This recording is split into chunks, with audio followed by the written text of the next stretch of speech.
বিসমিল্লাহির রহমানির রহিম।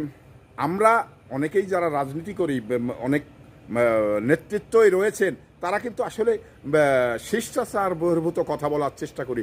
আসলেই আমরা জানি কি না এখানে সন্দেহ রয়েছেন। মানে রাজনীতির যে নিয়ম নীতি এবং বিধান, এটা অনেকেই মানি কিনা, অনেকেই জানি কিনা, এটা আমার যথেষ্ট সন্দেহ রয়েছে। তা আমরা যারাই কথা বলি মানে শিষ্টাচার রক্ষা করে এবং নিয়ম নীতিগুলো রক্ষা করে আমাদের কথা বলা উচিত।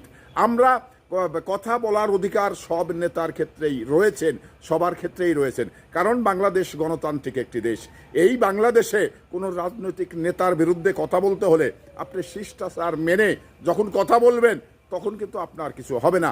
যখনই আপনি শিষ্টাচার বহির্ভূত বক্তব্য দিবেন, তখন কিন্তু মানুষ আপনাকে নিয়ে সমালোচনা করবে। তো সেই সমালোচনার জায়গা থেকে আপনাকে সরে আসতে হবে আমি মনে করি। কারণ সমালোচনা থাকতে পারে, কিন্তু এই যে অনর্থক যে সমালোচনা তৈরি করতে হবে, এরকম বিধান আছে বলে আমি মনে করি না।